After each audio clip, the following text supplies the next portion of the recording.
Hello, my name's Keith Haswell. I'm a professional astrologer and I've done 25 videos before this one, and that gives you the basics of the nature of reality and our place in that reality from the point of view of our bodies of manifestation and the nature of the emotional plane, the mental plane, and also the etheric levels, the different centers of energy or vortices of force that we have within our body, the field of play where we experience our life through the houses of our horoscope and the events of our life.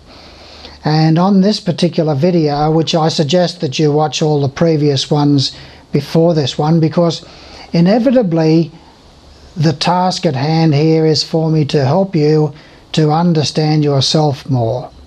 We are all on a journey towards value fulfillment.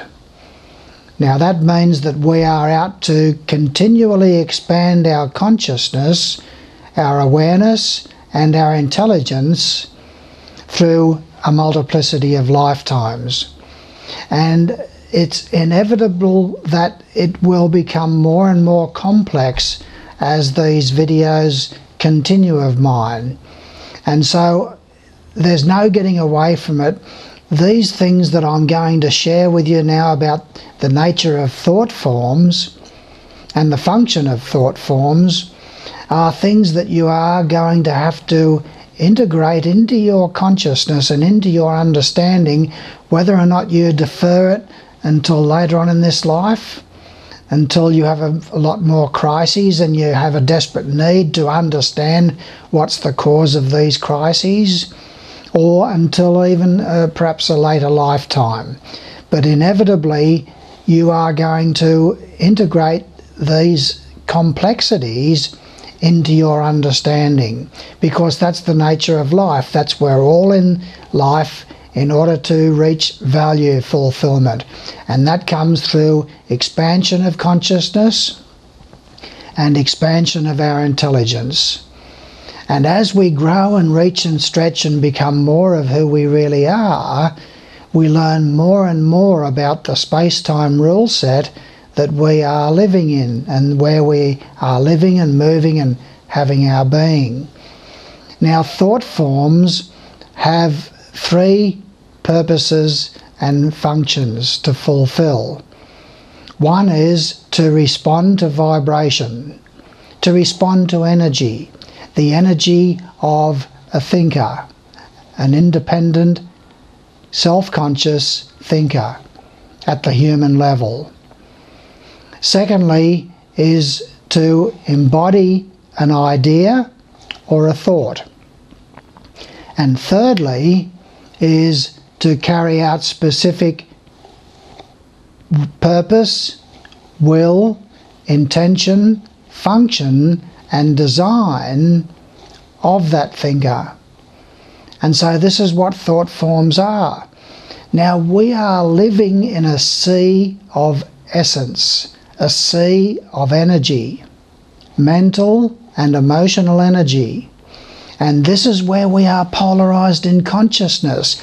It's important for you to let go of the perception that you are focused in consciousness in the physical world. You are not. You are focused in consciousness in your emotions and your thoughts. It's important for you to understand that we are polarized in consciousness on the emotional plane, and we are polarized in consciousness upon the mental plane. And this is where we live and move and have our being. Now, these thought forms are energy forms that respond to our ideas and our thinking processes, and we then embody them with the energy of our emotions. So basically it's to do with our attitudes, beliefs, thoughts, feelings, decisions and choices. They are all ideas, and we project them into the emotional plane through our desire, our imagination and our expectancy. Now, thought forms exist in 3 different dimensions.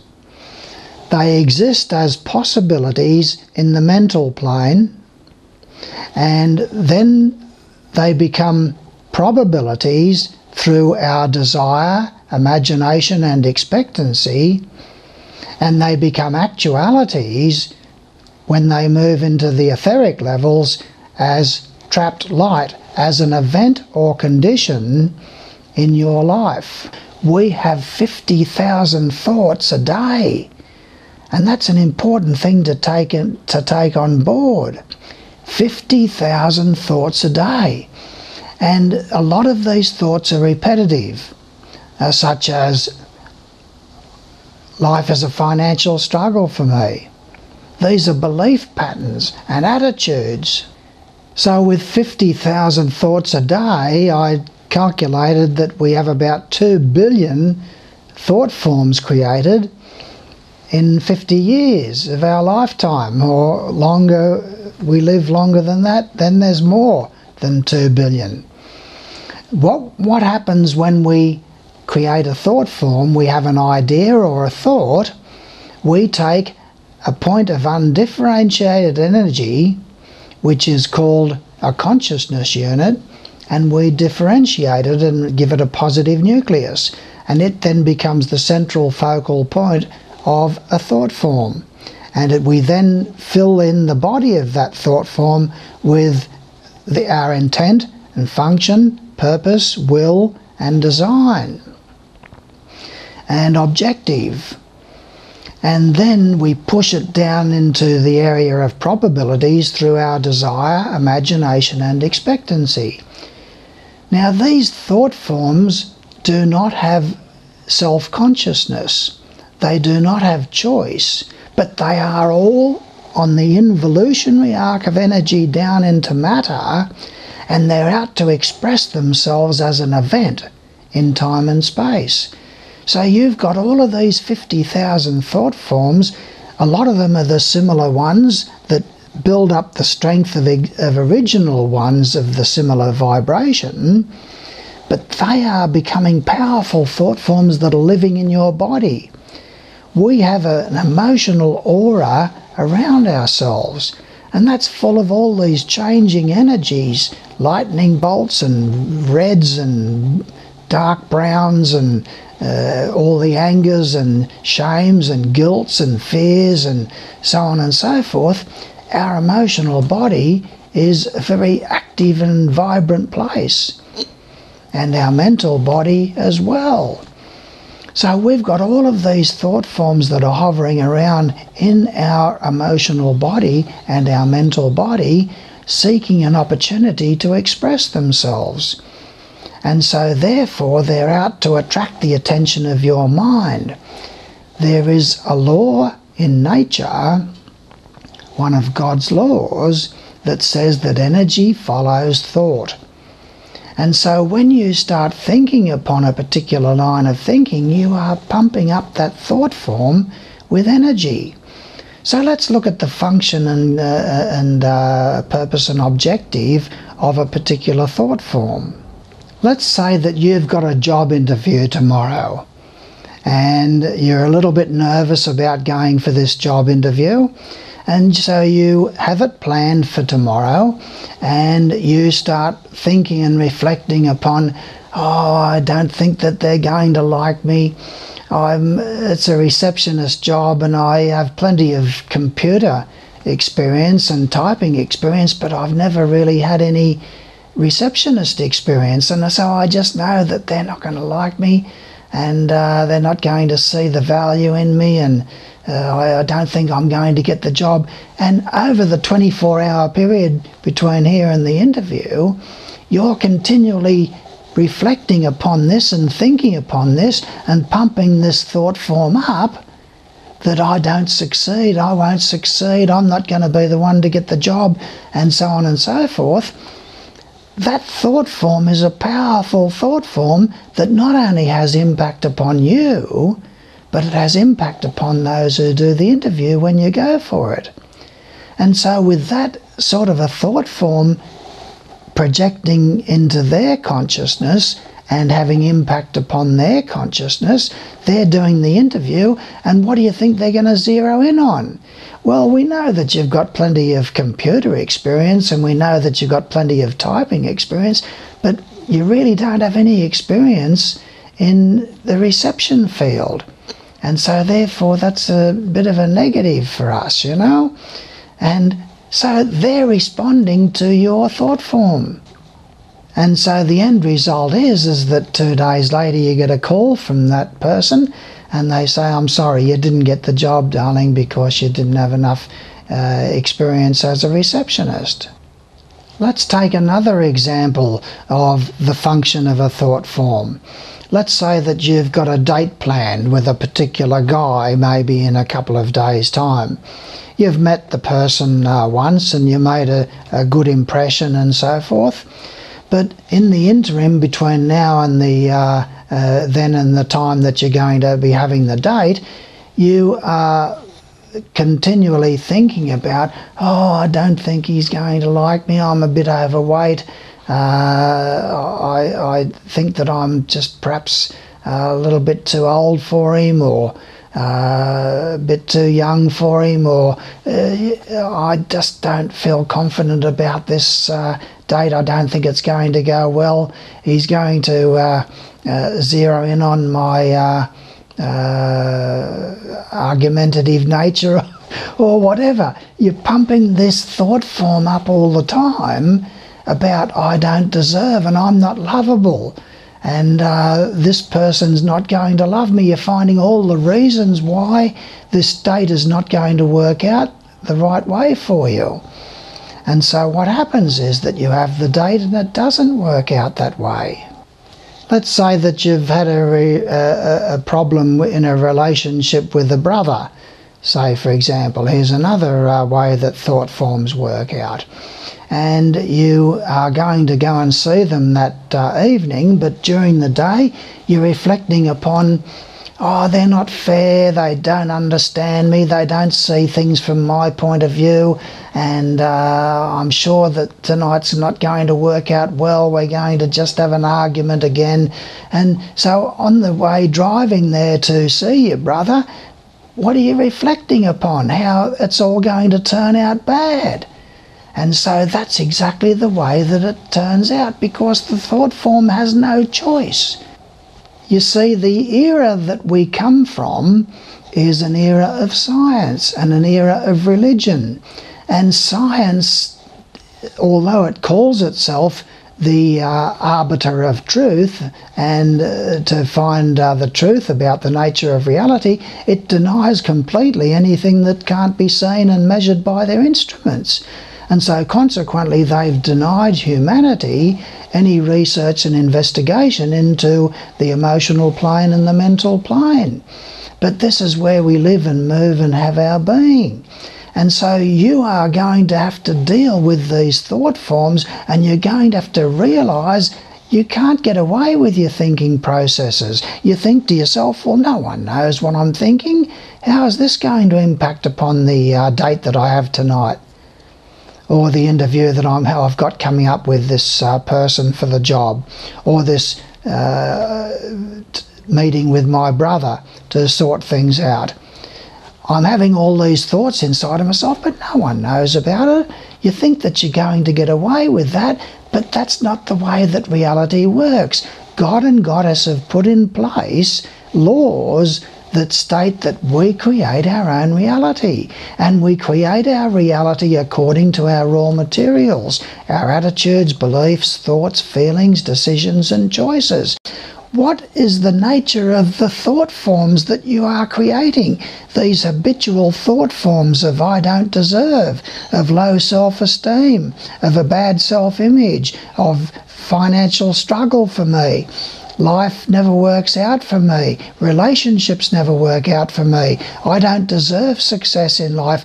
If you've got these repetitive thoughts that are going on all the time, you've got these powerful thought forms that are living in your body, and they have got all of the congruent thought forms of a similar nature there within that body. that's a very powerful tool for the implementation of your will. And what is that will? Look, I'll tell you this, there is not one event in your life that is not the result of a thought form. We create our own reality is one of the laws of nature. And I had one of my clients say to me in an email this week that, well, I can't trust all these predictions that you've made. I could get hit by a bus tomorrow.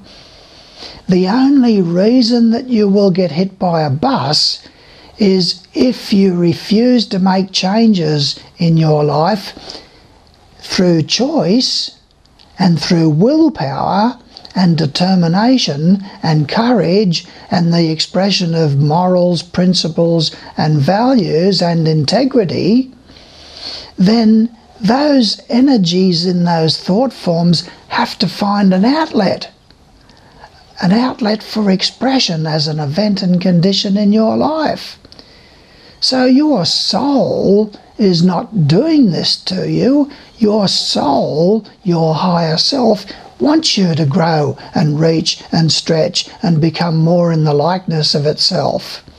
It wants you to be full of love and tenderness and kindness and forgiveness and sympathy and tolerance and patience and trust and devotion and idealism and hope and joy and confidence and high self-esteem and love of self and others. It wants you to express those energies and the likeness of the soul. But it will not intervene. It cannot intervene. God and Goddess have put laws into action, and those laws are the laws of attraction and the laws of cause and effect.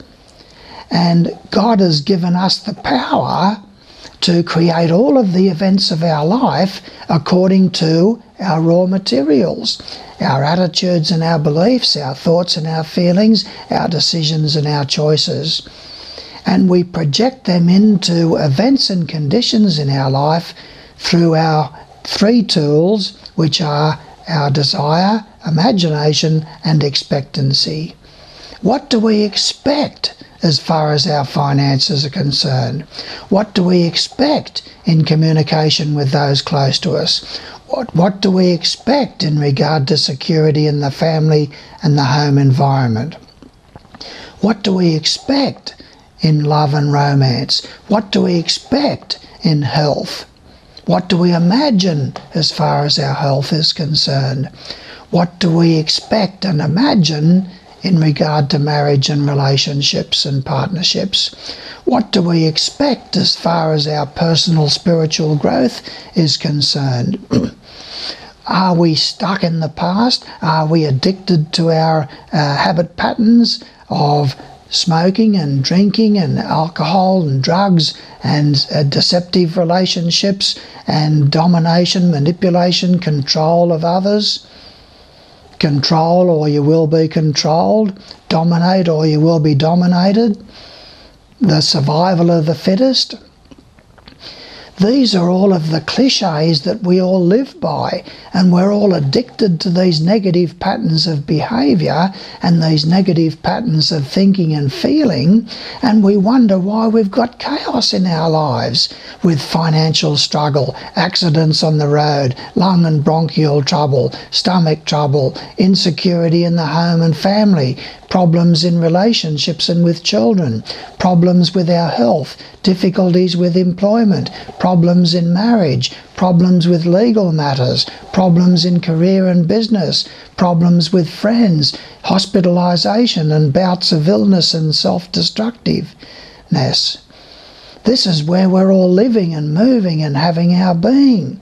So it's up to us to control our thought forms and to transform those thought forms. And this is what I want to teach you in more videos, is about the basics of meditation and the basics of processing and programming, so that you can start to consciously create your reality in accordance and compliance with your will, instead of your subconscious will, which has no choice but to implement your repetitive patterns of thought and feelings. God and Goddess have put in place laws that state that we create our own reality, and we create our reality according to our raw materials, our attitudes, beliefs, thoughts, feelings, decisions and choices. And they are all thought forms that exist within our body, within our aura, within our emotional body and our mental body. And we project them into reality through desire, imagination and expectancy. So if you're continually pumping these thought forms up with repetitive thoughts of I don't deserve and low self-esteem and life is a financial struggle for me and I'm an unhealthy person, relationships never work out for me, don't express love or you'll only be used and abused, don't trust, I don't deserve. Look, all of these things that we've got inside of ourselves that we've built up over a period of decades, beliefs and attitudes about ourselves and who we are, what we can do is we can start turning our attention away from these attitudes and beliefs and away from pumping up these thought forms with our repetitive thoughts along those lines, and we can redirect the energy of our mind towards positive thinking about ourselves and about how beautiful we are and how loving we are and how successful that we are and how positive that we are. So this is the task of meditation, is to help you to transform those negative thought forms into depleting energies by replacing them with positive thought forms of the opposite equivalent. And so this is the task for all of us at hand. And the science of meditation is a beautiful science, and this is where you will be utilizing your understanding about thought forms to build up thought forms that are going to be positive and helpful for you in the creation of a positive reality and a successful reality. Just the awareness of these things and these principles and these laws that we live in will get you thinking in a new way, and you'll start to think more positively, and you'll start to arrest those negative thoughts and those habit patterns of thinking that you have become enamored with. So this is the task at hand, is to help you to become more of who you really are through turning the direction of your thinking processes in a more positive direction. And understanding that energy follows thought as a law in nature is very, very important. So I urge you to keep on watching my videos over and over and over again, because these are very, very abstract things that we're talking about here.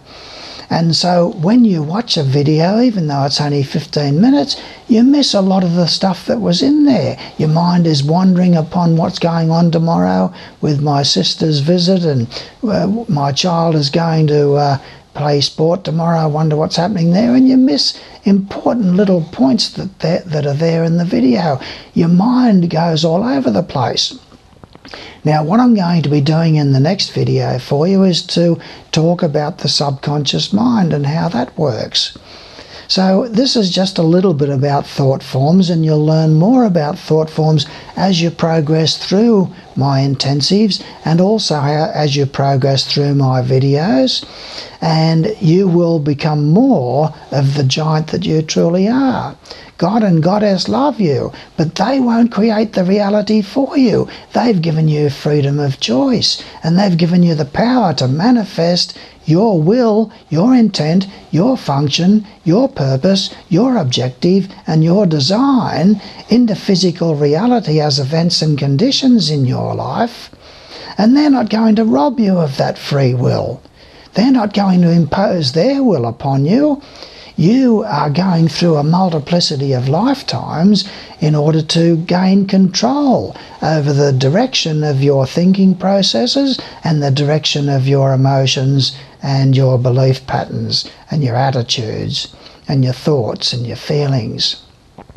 It's a wonderful journey that all of us are on, And I urge you to reflect upon the things that I've spoken about here and really get stuck into becoming more of who you really are by diligently applying yourself to my intensives and also to my videos, and get your horoscope done by me, and you'll start to expand your understanding, expand your consciousness, and expand your power. And as you go into meditation and learn more about the science of meditation, you start to learn how to create thought forms consciously instead of half consciously as you're doing now. Just by habit patterns of thinking, you're doing all this thinking and you're not even really thinking about it. It's just a habit pattern that you let yourself get into. Self-destructive habit patterns of thinking and feeling that you don't deserve, that you're not lovable, and you're full of guilt and shame and fear and anxiety and doubt, and manipulate or you'll be manipulated, control and dominate or you'll be controlled and dominated. All of these belief patterns that we have about the nature of reality, and you don't have to work that way. You can create your reality in accordance and compliance with your conscious choice instead of your subconscious choice. So on the next video, I'll talk about your subconscious mind and help you to understand how that functions and works in your reality, because that ultimately is the storehouse, the reservoir, the saving place, the bank for all of your attitudes and your beliefs, your thoughts and your feelings, and your decisions and your choices. Anyway, it's nice to have this opportunity to talk with you on this video, and I look forward to working further with you should you go on to my intensives and have your horoscope done. Thank you.